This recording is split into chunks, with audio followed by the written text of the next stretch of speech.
Good morning, everyone, and welcome to the forum. It is great to have an in-person audience for only the second time.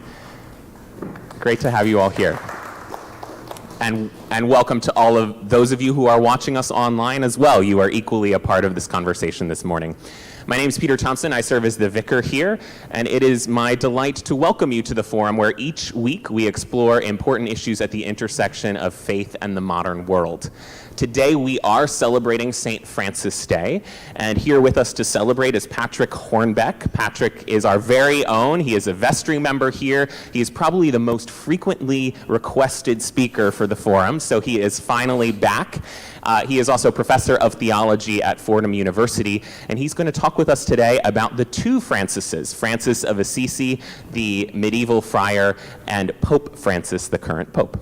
Patrick, it's great to have you back. Thank you so much, Peter. And thanks, everybody. It's wonderful to be back in person. I want to welcome our friends who are joining online. And I know that Peter will explain a little bit later on that you can send your questions and thoughts, and we'll respond to them during the course of this forum as best we can. So as Peter said, today we are celebrating one Francis of Assisi, whose feast day technically is tomorrow, but we're still celebrating it today. We have a long and storied tradition at St. Bart's of moving feasts, which is a thing we're allowed to do. But we also are marking, or I'd like to comment on a bit, the pontificate of Pope Francis, who is now in his 8th year as Pope and head of the Roman Catholic Church. What I'd like to do in the first part of this talk is to lay out 3 themes where I think the two Francises would be quite aligned with each other if they had ever had the chance to meet. And then what I want to do at the end is to open up some questions and some space for us to dialogue about what are the ways in which these 3 themes can animate our work here as a parish at St. Bart's, can animate the work of the Universal Church, and what might come next for church institutions in our world today.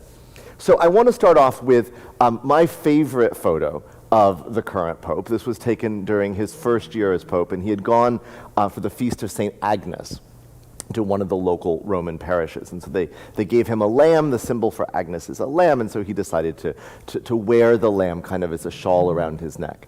I can't imagine that our good friends at People for the Ethical Treatment of Animals were especially happy about this.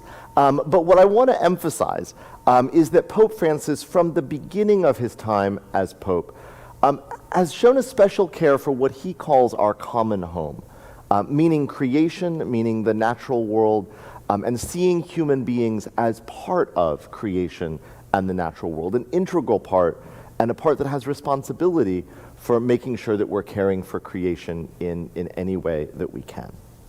So what I've given you here and what you'll see on the subsequent slides are images comparing St. Francis, the 12th and 13th century founder of the Franciscan order, with Pope Francis. And what I want to do, just to make sure that we're all on the same page about, is just tell you a few things about St. Francis, first of all. So we don't exactly know his birth date, as is the case with so many medieval saints, but it was probably in the early 1180s. We do know his death date, October 4th of 1226. And Francis, like many of those who rose to prominence and eventually became saints in the medieval church, had a relatively privileged upbringing.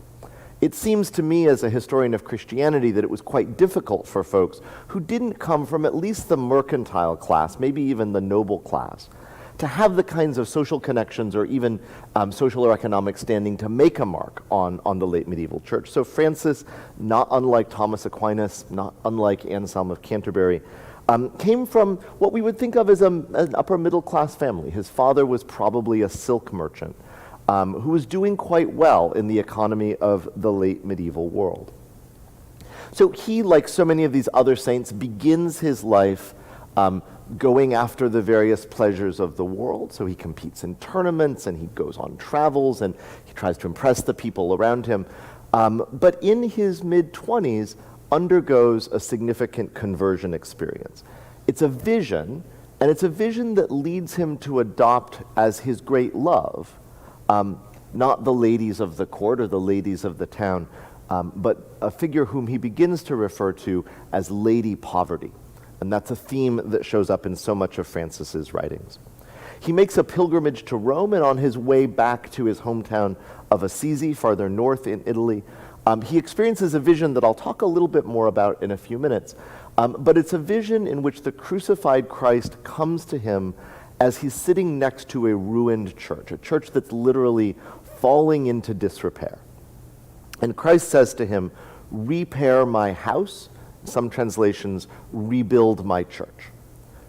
Now, on the one hand, maybe that meant this particular church, this particular sort of, tumbled down piece of stone and brick, but that's not exactly what Francis hears.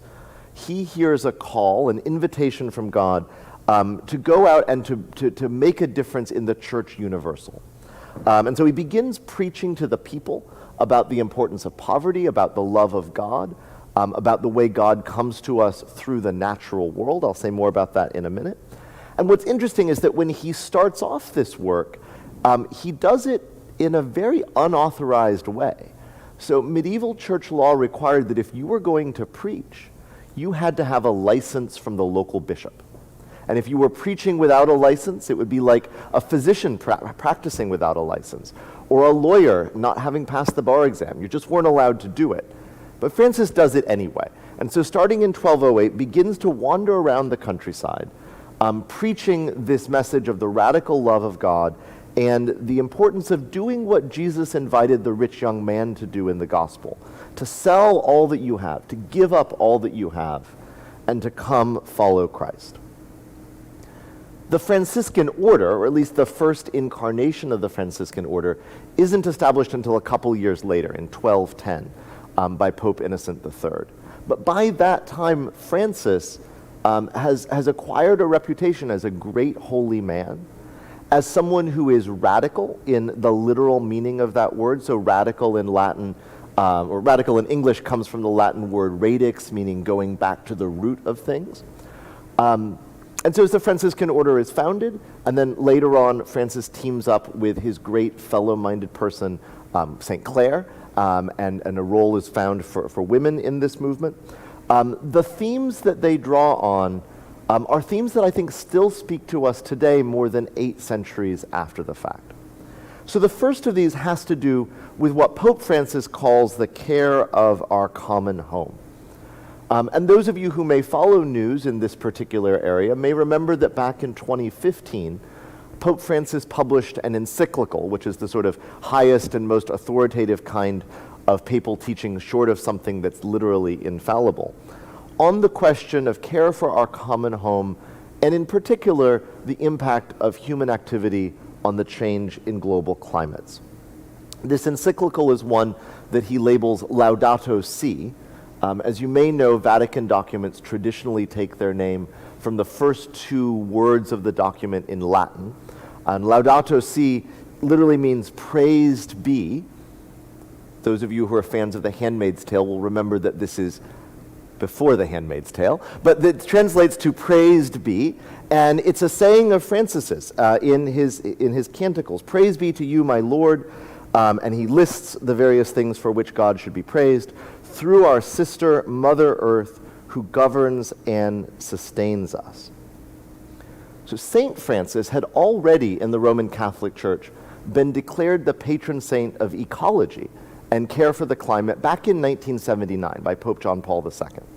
But Pope Francis takes this phrase of St. Francis's and thinks about what does it mean to make systemic efforts, to make systemic change around the situation of our planet in the early 21st century. And so this phrase that Francis uses is the care for our common home. I want to just reflect on that for a second before I go on to the next theme. Because I think it's very common for us to think about the environment, right? Or the climate, or the weather. Things that don't really involve us, right? Sometimes things that we are adversarially positioned against. That there's that environment out there and it does terrible things to us, as we experienced with Hurricane Ida here in New York a few weeks ago. But Francis wants to sort of change that position and put human beings alongside all the non-human elements of creation and talk about this world as our common home, not as something that we are separate from, not as something that we are in a position of dominion over, as a lot of Christian theology has often emphasized, but something that we are integrally a part of and probably have special responsibility for, given our technological advantages and all the things that we as a species have done. So this framing of common home for Pope Francis, just like St. Francis, is to say that human beings are part of, not separate from, and certainly not above, all of the other things that make up this planet that we hold together. Another feature of Laudato Si that I want to just mention, because it leads on to the second theme I want to mention, is that in that encyclical, Pope Francis emphasizes the disproportionate impact of changes in the natural world on the global poor. And many of us may know from reading the news or our own human experience or travels that the places that have most often seen the most devastating impacts of global climate change are the places that are least economically or technologically equipped to deal with them. Hurricane Ida was bad here in New York, terrible for many people. It was terrible in the southern part of the United States. But then when you think about the earthquake in Haiti, or you think about the drought in South Africa, or you think about places that don't have the kinds of resources that we have, and you recognize, or at least Pope Francis recognizes, that the impact of these changes is felt even more by those who have less than those who have more. And so Pope Francis has begun to talk about what he calls integral development. Not just integral human development, that the way that we think about ourselves as economic agents is connected to the way we think about ourselves as political actors and connected to the way we think about ourselves as people of faith, but the integral development of the entire planet, our common home together. And he's calling us, as St. Francis did as well, to think about these things collectively. Now, in many Christian theologies, Protestant, Catholic, and Orthodox, a phrase that has recently become quite prominent is to talk about God's preferential option for those who are marginalized, those who are disadvantaged, those who are poor. And I want to spend a minute to sort of unpack what this concept of a preferential option means, because it doesn't mean that God doesn't like people who aren't poor, right? It doesn't mean that God doesn't like those who are more comfortable. But what it does mean is that God has a special care for those who find themselves in situations of disadvantage or harm or hurt. So those of you who are parents will know that if you have a number of children and they're playing on the playground and one of them scabs their knee, you're going to give special attention to the one that scabs their knee compared to the other ones. And that's what it means to be a good parent. So liberation theologians, whether coming from the perspective of ecological theology or black theology or feminist theology or otherwise, have stressed that in situations where human beings are not on equal footing with one another, that there's a special care and a special attention that God and what we know of Jesus and what we know of the Christian tradition, there's that special attention that we're invited to pay to those who are disadvantaged. And this is a theme, again, for both St. Francis in the 13th century and Pope Francis in our own century. For St. Francis, he found it essential to reform the church by recommitting to that ideal of radical poverty that I mentioned a few minutes ago. Interestingly, in the early Franciscan movement, not all of Francis's first few generations of followers were as committed as he was to that idea, because it's a pretty serious idea. Francis proposed, as Jesus himself proposes in the gospel, that his followers should own nothing, that they should carry the cloak on the back and beg for money for food and subsistence, but not hold any property for their own. One of the tensions that emerged, as you can probably imagine, is that as communities of people came together around Francis's vision, the question arose, should those communities be able to own property? And that was one of the splits in the early Franciscan movement. With some, the more, might say more conventional or maybe more moderate Franciscans saying, individual property ownership, no, but as an order, we need to have a house. We need to have a library. We need to have the ability to send our men to the university. And the more radical Franciscans saying, no, what Francis called for is absolute poverty for the order as well as for the individual. One of the outgrowths of this is that the Franciscan movement has often had a focus on the situation of the poor. And when Pope Francis, Jorge Bergoglio, was in the process of being elected Pope, he tells the story that as they were sitting there in the Sistine Chapel, and the names were being read. So when there's a papal election, votes are cast secretly in writing, but then each ballot is opened up and read aloud. And so you can imagine that if you're Jorge Bergoglio sitting there and you've heard your name for 40 or 50 times, and you think you're probably going to hear it another 40 or 50 times, and you start thinking to yourself, oh my goodness, this is about to happen to me. So Pope Francis tells the story that the cardinal sitting behind him and off to the side leaned forward and whispered to him, "Remember the poor. Remember the poor." And it was for that reason, he says, that he chose to take the papal name Francis, which in fact is the first time in several hundred years that a pope in the Roman Catholic Church has chosen a name that hadn't already been used by somebody else. So if you know anything about Catholic history, there's lots of Johns and there's lots of Pauls. There's even a couple John Pauls. But there hadn't been a new name in centuries. And Jorge Bergoglio chooses Francis to honor this commitment to the poor.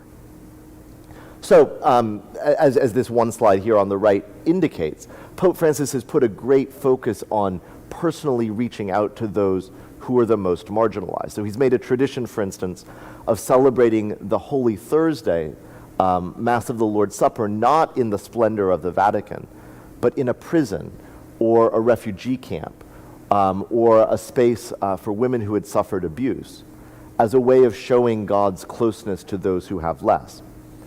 In 2020, he published another one of these encyclicals, and if you have not read it, it in my view, is one of his masterpieces. In Latin, it's Fratelli Tutti. Forgive me, that's actually Italian. In Italian, it's Fratelli Tutti. And it means all siblings, or all brothers, but I hope we can translate it as all siblings. And it's in this encyclical that Francis calls out the global economic and political systems for the ways in which they continue structurally to disadvantage those who are poor, who are disadvantaged, who do not have enough. And he calls the Church of the Global North, the more prosperous church, to find out what we can do to make a difference for those who don't have enough. So far I've been talking about the two themes that are probably most closely connected with St. Francis. The environment and his famous love for animals, and the poor and his great love for those who have little. The third one goes back to this story I told you before about the vision St. Francis had where Christ asks him to rebuild the church. What's interesting, if you think back to the 13th century, is that Francis was one of a number of church leaders in that period who were sort of breaking the mold around what it meant to be professionally Christian. So up until the 13th century, if you wanted to devote your life to Christ, and you didn't want to do it alongside being a blacksmith or a merchant or a farmer or what have you, there were really two routes. You could become what they called a secular clergyman if you were a man, which would mean that you'd become a parish priest or something like a parish priest, or you could become a monk, or a cloistered nun if you were a woman. And that monastic lifestyle, going back to St. Benedict and the Benedictines, was a lifestyle of almost complete withdrawal from the world. Now, the monasteries did tremendous things. They offered learning, they offered alms to the poor, they offered ways and places for people to gather around ideas. But there wasn't quite a model that wasn't the parish priest, but wasn't withdrawal from the world. And so St. Francis, along with St. Dominic, the founder of the Dominicans, and a few others in this 13th and 14th century period, begin to propose what they call the apostolic life. So life in community, like being a monk or a cloistered nun, but not in the cloister. Life in community out in the world making a difference. And so one of the great reforms that I think we can trace back to this period, and the Franciscan movement I think is one of the best exemplars of, is that breaking of the mold of what it means to be professionally Christian. That seriously changed the face of Western Christianity. Now fast forward to 2021, and Even the Pope goes to Zoom meetings, as it turns out. So this is from the clip on the right, or the image on the right, is from a Zoom meeting that was held a couple of weeks ago. And it's a meeting of what Pope Francis has called the Council of Cardinals. And this is to be distinguished from the College of Cardinals, which is all of the cardinals in the world. I'll come back to them in a minute. But this Council of Cardinals is a group of seven cardinals, one bishop who is serving as the secretary, and the Pope. And he convened them in 2013 to try to figure out how to reform or restructure the internal bureaucracy of the Roman Catholic Church. So if we think that in the Episcopal Church that General Convention moves slowly, in the Roman Catholic Church, the Council of Cardinals has moved exceedingly slowly over the course of 8 years, thinking about how to reform all of the sort of internal structures, whether it have to do with the finances of the Vatican, the process for doctrinal decisions in the Vatican, the process for the Vatican to be represented at the UN, and so on and so forth. The members come from Honduras, India, Germany, the USA, Congo, and 2 from Italy.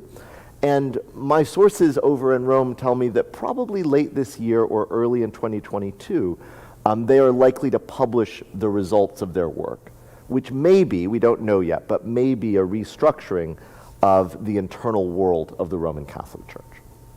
So there's one kind of reform for the 13th century world and a different kind of reform for the 21st. Just before I conclude, and I realize that I may have pressed the wrong button here, so there we go. I want to say a few words about the future for Pope Francis. We know the end of the story of St. Francis, and we know, and I could go on at much greater length, about the almost 8 centuries of Franciscans who succeeded him. But for those of us who remember back to 2013, when Pope Francis was elected in the Roman Catholic Church, it seemed like this might be, almost certainly would be, a pontificate of change, and one in which the Pope has changed, if not always the substance of the Catholic Church, then at the very least the tone of the Catholic Church. So what's next for him? Well, on July 4th of this year, he underwent surgery for a condition in his colon. Surgery was announced very late in the day, and he spent 10 days recovering from it in hospital. It appears that no permanent issues remain, at least none that the Vatican is talking about. But this was the first health scare of Francis's papacy. He's currently 84 years old. He'll turn 85 in December. So even without this surgery, I think now would be the time that people would begin to wonder, what's the next act in that story? So one version of that next act we saw with the previous Pope, Benedict XVI, who was the first in over 600 years to retire rather than die in office. And when he's been interviewed, Pope Francis has often spoken of his desire to retire, to continue, well, to add a second leg to that perhaps new tradition in the papacy. Whether that will happen and on what timescale is obviously between him and God, I would imagine.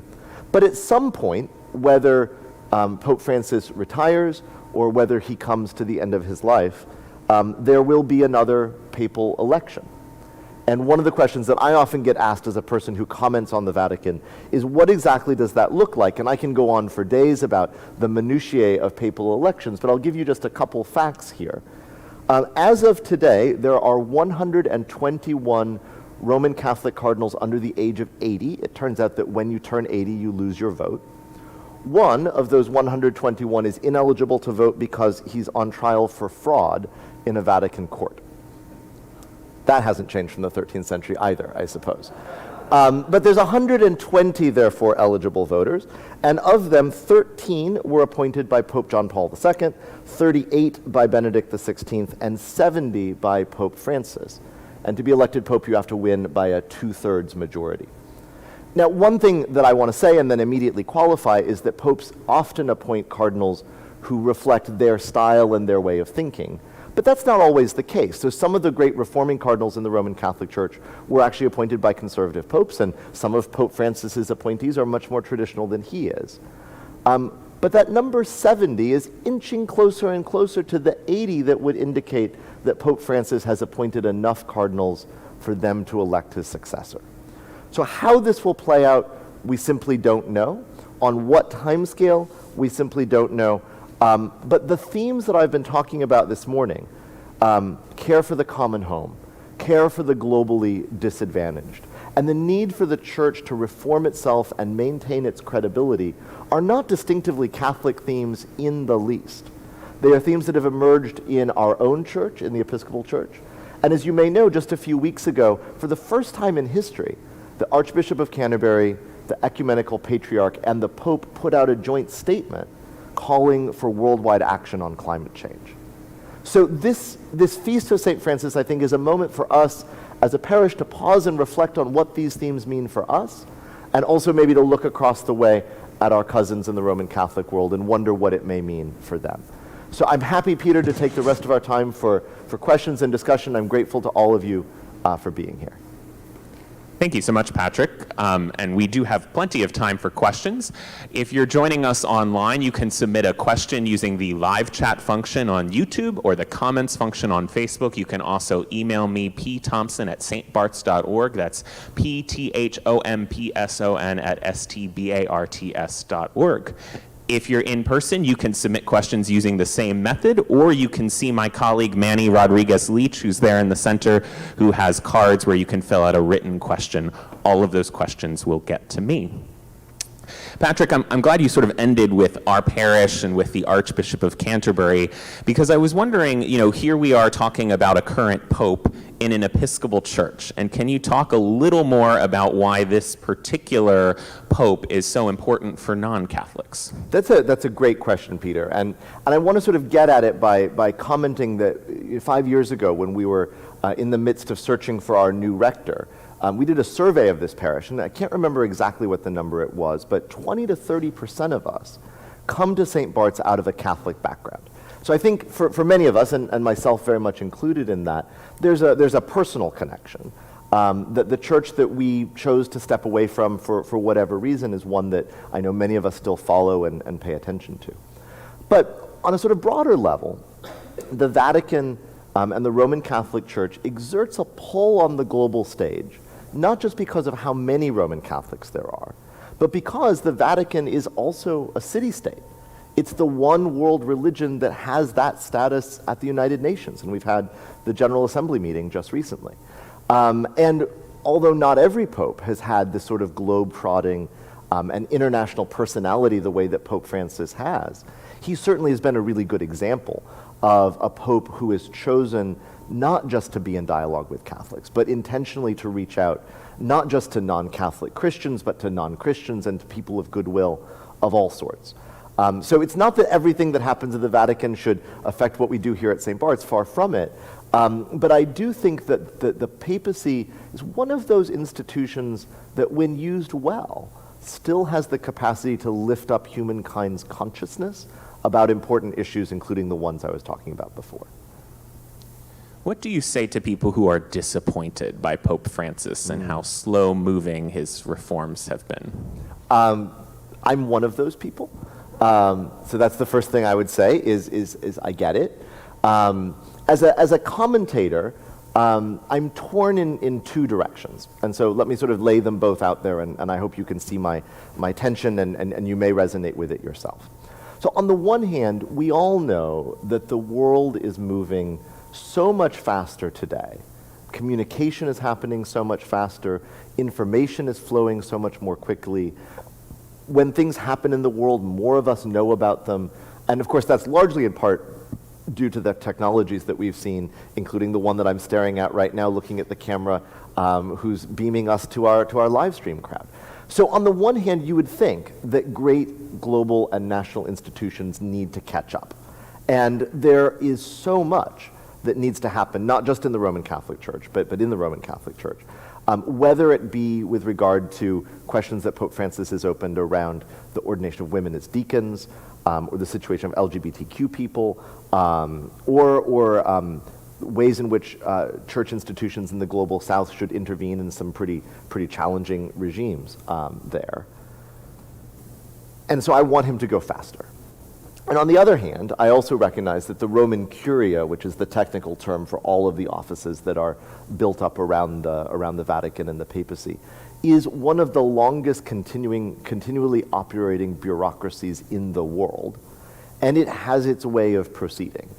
And while I disagree and I would like to see it proceed faster, one of the things that I imagine that folks in the Vatican have in mind is wanting to make sure that whatever changes, well, let's say maybe Pope Francis has this in mind, that whatever changes he's seeking to make will stick and not just be reversed by the next person to come in if that next person is not of the same mindset as him.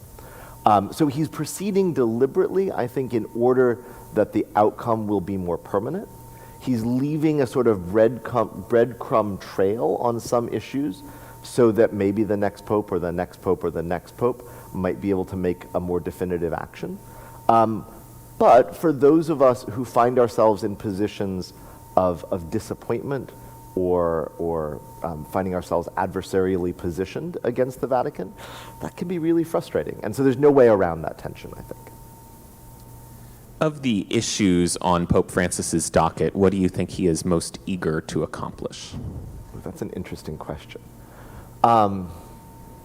Specifically, this person wonders structural reforms. Oh, that I can speak to for sure. So one of the things I often sort of pause myself to ponder when I'm asked questions about the Vatican or the papacy is to think about how challenging it must be to be in charge of a truly global institution. And so the UN is the secular comparator in a sense. But if you're Pope, you have constituents who are saying, hurry up and do things on, let's say, the ordination of women.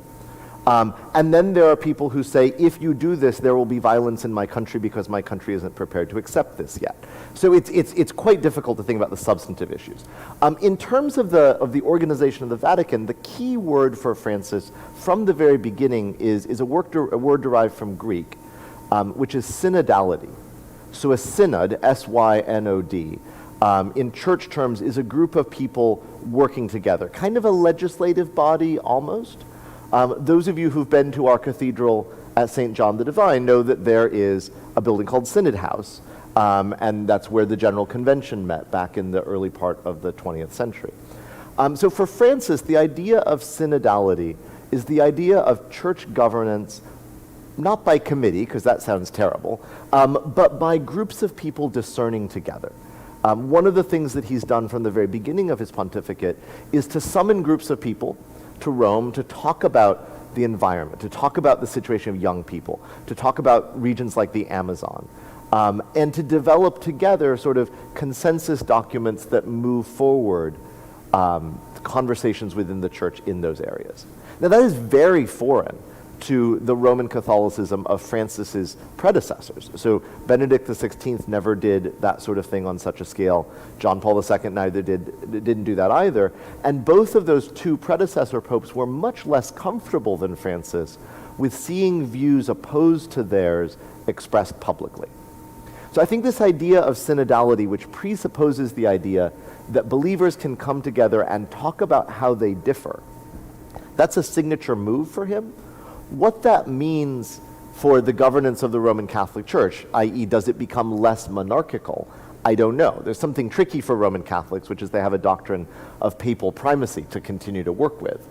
But I think that Pope Francis wants to be consultative, wants church leadership to be done in a consultative way, and that's a lesson I think that any religious community, or really any human organization, could learn to benefit from.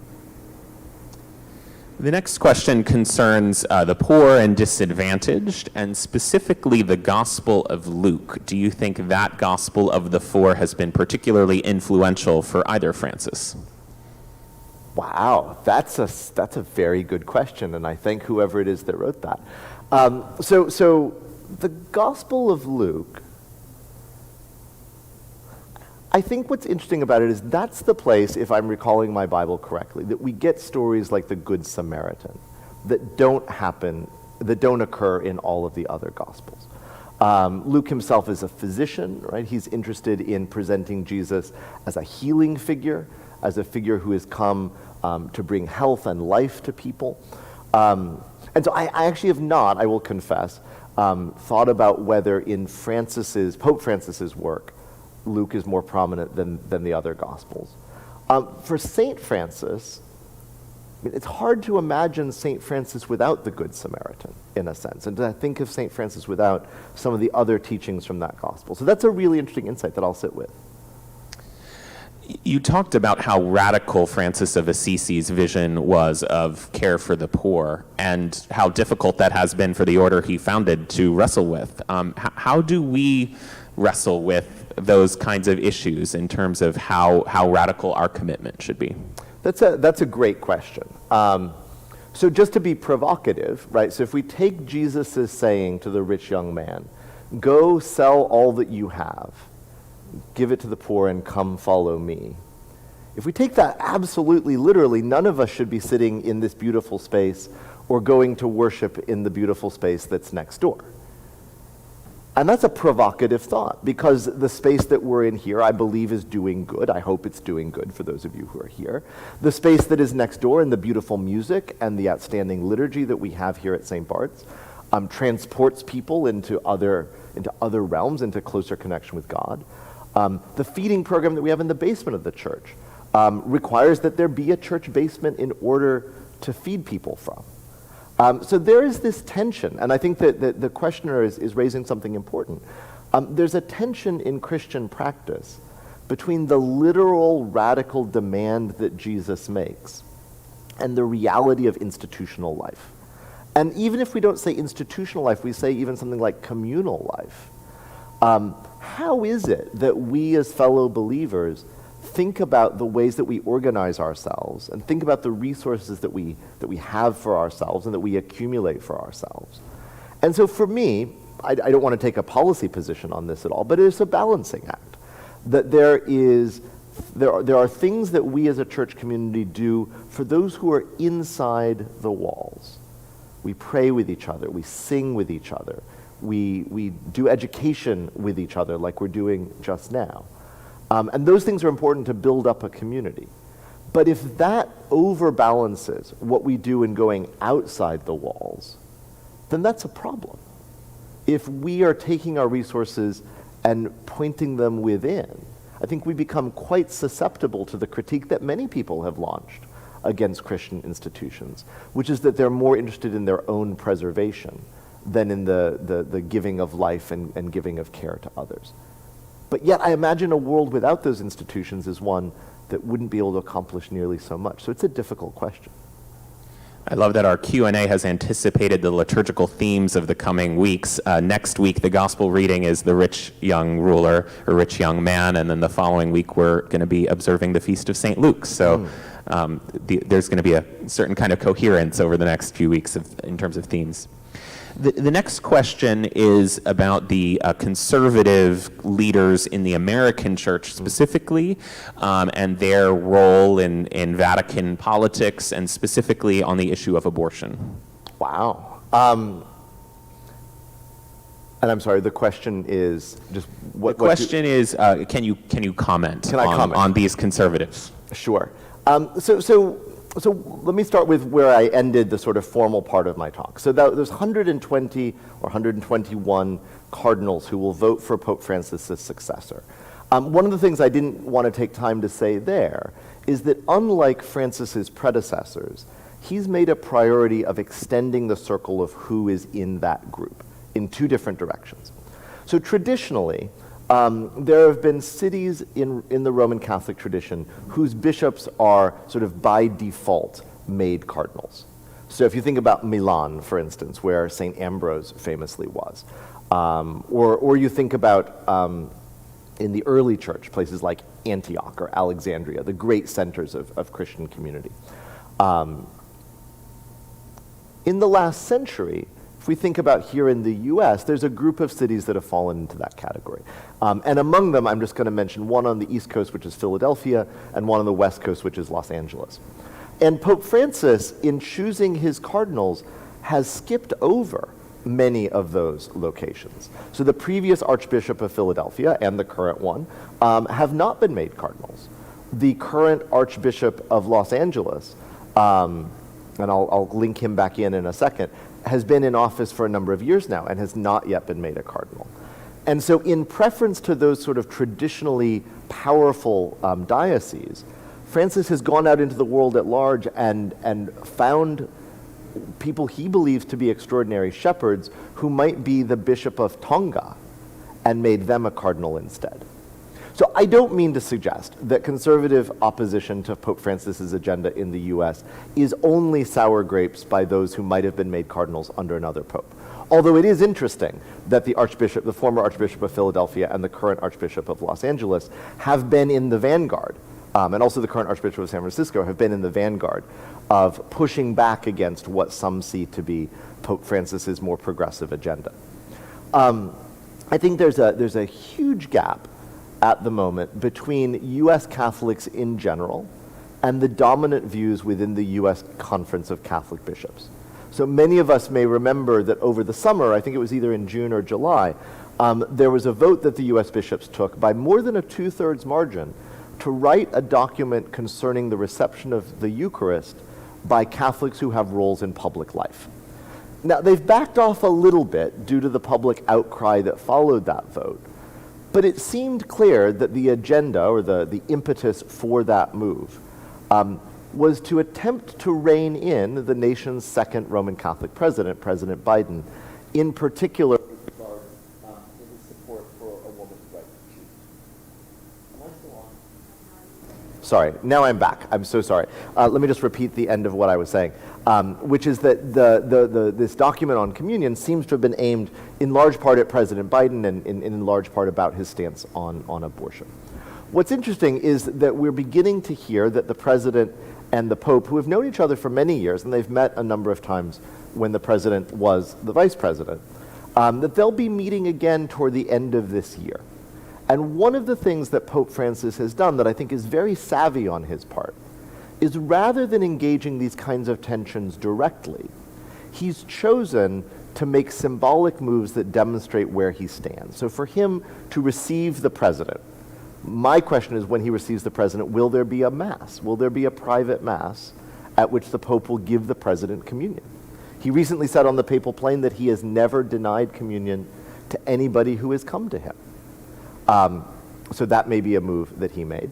In the same way that, as some people may have seen in the news a couple of years ago, the Pope received in audience an American Jesuit who's been very active on LGBTQ issues in the Roman Catholic Church. Pope didn't make a public statement on that, but there were a lot of photos of him sitting with this controversially progressive US Jesuit.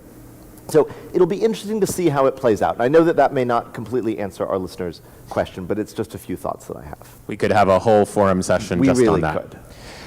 So we're at time, but we'll fit in one final question. Sure. There's this tradition of blessing animals on St. Francis Day that we engage in here as well at our 9 and 5 o'clock services. Today there will also be a virtual blessing after the 11 a.m. Service for animals. Can you talk about that tradition and animals specifically and how they're connected to either Francis? That's a great question. As a church historian, I want to make sure not to step out into territory that I don't know. So I don't know exactly when the blessing of animals for the feast of St. Francis began to emerge. It certainly has been a custom for quite some time. If we think back to the agrarian economies of the Middle Ages, these are not just dogs and cats, right? But they are the cows that provide the milk. They are the horses that draw the plows. Like, this is a very practical thing that we don't want the animals upon whom people's livelihoods depended to get sick and die. So not that I have anything against dogs and cats and other cute animals of our current day, but I encourage folks to think about it in that broader context. But for St. Francis, during his lifetime, there was this sense that part of his holiness was his connection to God's creation. And so we've all probably seen icons or images of St. Francis holding the bowl where the birds are coming to drink water, or being out in nature and being around animals. And in that canticle that I was talking about before, the one from which the Pope draws the line, Laudato Si, the things that Francis praises God for include all of these aspects of the natural world: animal life, plant life, the sun and the stars, and everything else. And so I think the common theme here is that for both Francises, when we think about God, when we are looking to find God in our lives, it's not only in church buildings and beautiful music and the kind of liturgy that we're about to have. And it's not only in the quiet of our own hearts and our own prayer, but it is in the world at large that God has created.